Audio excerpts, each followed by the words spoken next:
Students, आज का topic है फ्रांसीसी क्रांति के आर्थिक कारण। बुर्बोवंश के सम्राटों की फिजूल खर्ची से देश का खजाना खाली हो गया।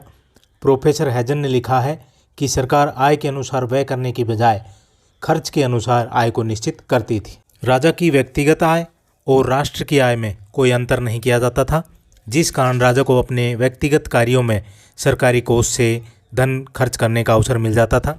राजा की विलासिता पर कोई अंकुश नहीं था। खर्चीले युद्धों ने देश की स्थिति को कमज़ोर कर दिया। लुई 14वें ने लुई 15वें को मरते समय युद्ध न करने की सलाह दी थी, लेकिन लुई 15वें ने इस तरफ कोई ध्यान नहीं दिया। उसने ऑस्ट्रिया के उत्तराधिकार तथा सप्तवर्षीय युद्धों में भाग लेकर फ्रांस की आर्थिक स्थिति को खराब कर दिया। इसके समय फ्रांस ने अमेरिका के स्वतंत्रता संग्राम में इंग्लैंड के विरुद्ध भाग लिया।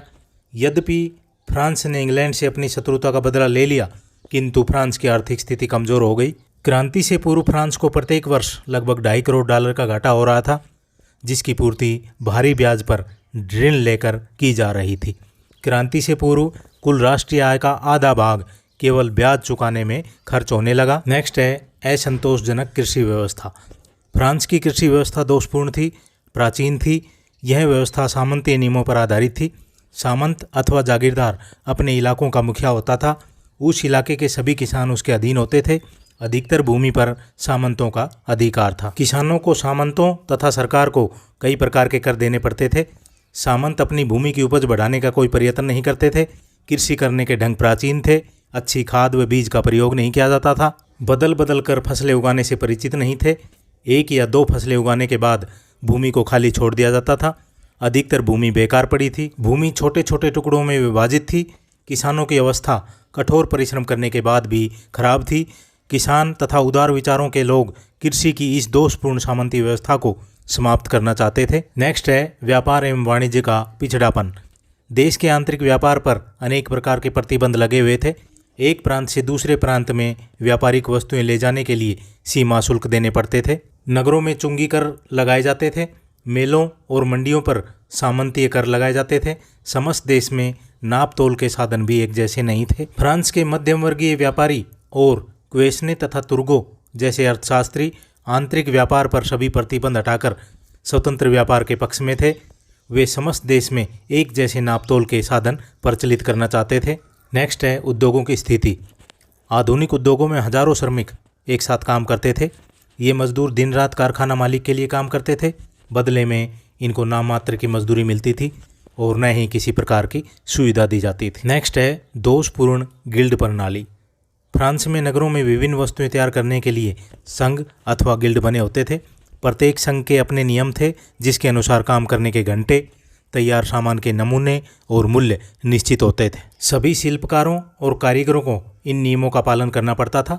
न तो कोई अपनी इच्छानुसार तैयार होने वाली वस्तुओं के नमूने बदल सकता था और न ही नई वस्तुएं तैयार कर सकता था। यह प्रणाली दोषपूर्ण थी। नए व्यक्तियों को किसी भी शिल्प अथवा दस्तकारी में दाखिल होने से पूर्व कई वर्षों तक उस्तादों के अधीन शागिर्दों के रूप में काम करना पड़ता था। उस्ताद अपने शागिर्दों का शोषण करते थे। गिल्ड प्रणाली बड़े नगरों और समुद्र पार के देशों की आवश्यकता पूरी करने में असमर्थ थी। इससे न तो उद्योग का और न ही व्यापार का आधुनिक ढंग से विकास हो सकता था। इसलिए मध्य श्रेणी के व्यापारियों, उद्योगपतियों और उदार विचारों के देशभक्तों ने ऐसी दोष प्रणाली को समाप्त करने की मांग की। नेक्स्ट है निर्धनता एवं महंगाई।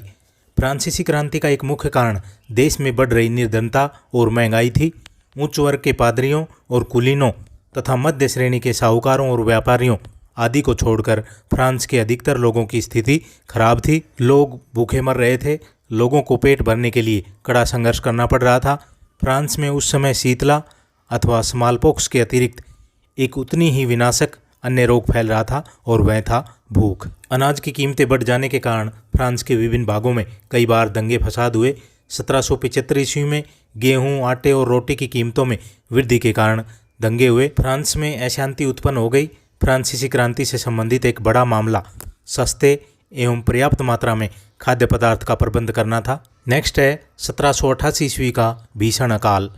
1788 ईस्वी में फसलों के नष्ट हो जाने से अकाल पड़ गया, जिस कारण निर्धन लोगों की हालत और ख़राब हो गई। अनाज एवं रोटी के मोल अधिक बढ़ जाने के कारण उनके लिए पेट भरना मुश्किल हो गया। लोगों ने इसका दोषी सरकार तथा उच्च वर्ग के लोगों को माना। गाँव में मार्च से जुलाई 1789 ईस्वी के दौरान निर्धन किसानों ने कुलीनों के विरुद्ध विद्रोह कर दिए। नगरों में लोगों ने मंडियों तथा बेकरी की दुकानों पर आक्रमण किए। सैनिक भी विद्रोहियों से सहानुभूति रखते थे क्योंकि अनाज की महंगाई के कारण वे भी दुखी थे। नेक्स्ट है दोषपूर्ण कर प्रणाली। देश की कर प्रणाली अव्यवस्थित तथा दोषपूर्ण थी। समाज के सर्वाधिक संपन्न वर्ग कर से मुक्त थे। लगभग 3 लाख सामंतों और पादरियों के बीच अधिकांश संपत्ति बटी हुई थी। सामंत लोग प्रत्यक्ष कर से मुक्त थे, लेकिन वे स्वयं कर लगा सकते थे। कर 2 प्रकार के थे, प्रत्यक्ष और परोक्ष। भूमि कर, आयकर और जायदाद कर प्रत्यक्ष करों की श्रेणी में आते थे। कुलीन और पादरी कुछ प्रत्यक्ष करों से मुक्त थे। शेष करों का भुगतान भी आंशिक रूप से करते थे क्योंकि वे अपने प्रभाव का उपयोग कर लेते थे। वस्तुतः करों का बोझ कृषकों एवं सामान्य जनता पर ही पड़ता था। परोक्ष करों में मुख्यतः नमक कर, शराब कर और तंबाकू कर लिए जाने वाले थे। इनमें से एक नमक कर सबसे अधिक दुखदायी था। नमक के व्यापार का एकाधिकार एक कंपनी के पास था। कानून के अनुसार 7 वर्ष से अधिक आयु वाले प्रत्येक व्यक्ति को वर्ष में 7 पाउंड नमक अवश्य खरीदना पड़ता था। कंपनी मनमाने भाव पर नमक बेचती थी। जो व्यक्ति नमक की निर्धारित मात्रा नियमित नहीं खरीदता था उसे राज्य दंडित करता था। नमक का अवैध व्यापार करने वालों को मृत्युदंड की सजा दी जाती थी। जनसाधारण विशेषतः किसानों को कई प्रकार के कर सामंतों को देने पड़ते थे। सामंतों की भूमि में पड़ने वाले पुलों को पार करने के लिए एक निश्चित राशि देनी पड़ती थी। चर्च को टाइथ नामक कर देना पड़ता था जो उपज का 10वां भाग होता था। समय समय पर उपहार भी देने पड़ते थे। लगान सहित कृषक की उपज का 80% भाग कर के रूप में चला जाता था। कर वसूलने का ढंग भी दोषपूर्ण था। करों को ठेके पर वसूल करने की प्रथा थी। यह कार्य ठेकेदार करते थे। ये किसानों से मनमाना कर वसूल करते थे और राजस्व का एक भाग स्वयं हड़प कर जाते थे। कर वसूलने की प्रणाली भी खर्चीली थी। कर वसूल करने में आय का 14% खर्च हो जाता था। करों की दरें विभिन्न प्रांतों में भिन्न भिन्न थी।